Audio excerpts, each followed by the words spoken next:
नमस्कार मंडळी, स्वामी महाराज तुमच्या सर्व चांगल्या इच्छा मनोकामना पूर्ण करो ही स्वामीचरणी प्रार्थना करते आणि आजच्या या नवीन व्हिडिओला मी सुरुवात करते। तर फाल्गुन शुक्ल चतुर्दशीला आपण होळी साजरी करत असतो। यालाच हुताशनी पौर्णिमा असे सुद्धा म्हणतात। होळी हा दिवस आपल्या आयुष्यातील जे काही संकट आहे, जे काही शारीरिक मानसिक कष्ट आहे याचं दहन करण्यासाठी अतिशय महत्त्वाचा दिवस मानला जातो। त्यामुळे असे काही उपाय आपण वर्षातून एकदाच करू शकतो। हुताशनी पौर्णिमा 2026 मध्ये 2 मार्च रोजी सोमवारी संध्याकाळी 5:55 सुरू होत आहे आणि पौर्णिमेची समाप्ती ही 3 मार्च रोजी मंगळवारी सायंकाळी 5:07 समाप्त होणार आहे।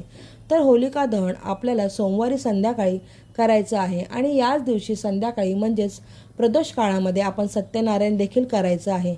आता जाणून घेऊया वर्षातून एकदाच केले जाणारे अतिशय प्रभावी उपाय जे तुम्ही होळीच्या अग्नीमध्ये त्याचं तुम्हाला दहन करायचं आहे। शारीरिक अडचण आहे, मानसिक कष्ट आहे, त्याचबरोबर सांसारिक अडचणसुद्धा आहे।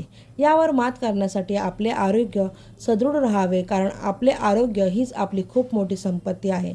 त्याच्यासाठी काही महत्त्वाचे उपाय जे आहेत तुम्हाला आवर्जून करायचे आहेत, अतिशय प्रभावी आहेत हे उपाय।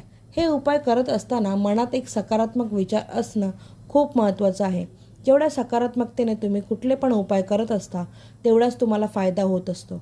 आता बघा, ज्यांना मानसिक धर्मसूतक विटाळ असेल तर त्यांना हा उपाय म्हणजेच हे जे काही तुम्हाला उपाय मी सांगत आहेत तर ते तुम्हाला करता येणार नाही।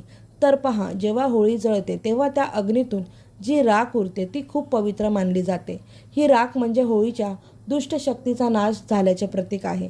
म्हणून ही राख घरी आणून घरात ठेवली जाते, जेणेकरून घरातील नकारात्मक ऊर्जा, दुष्ट शक्ती, वाईट दुष्ट भूत बाधा याचा नाश होईल आणि सकारात्मक आहे। आता ज्योतिषशास्त्र आणि वास्तुशास्त्राच्या दृष्टिकोनातून बघायचं झालं तर वास्तुतज्ञ आणि ज्योतिषी सांगतात की होळीची राख ही अग्नितत्वाची शुद्ध ऊर्जा असते। होलिका दहनानंतरची राख ही विभूतीसारखी पवित्र असते।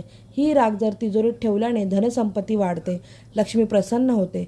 तर त्यासाठी लाल कपड्यात उडी राख बांधून त्यात 7 तांब्याचे नाणे किंवा 7 तांदळाचे किंवा धान्याचे दाणे हळदी कुंकू टाकून तिजोरीत ठेवावे। यामुळे धनलाभ होतो, पैशाच्या अडचणी देखील दूर होतात आणि लक्ष्मी माता देखील प्रसन्न होते। आता दुसरा उपाय तो प्रवेशद्वाराचा, तर राखेची छोटी पुडी बनवून मुख्य द्वारावर किंवा दुकानाच्या एंट्रीवर लावावी। यामुळे नकारात्मक ऊर्जा आणि बाहेरचे दोष देखील घरात येत नाही।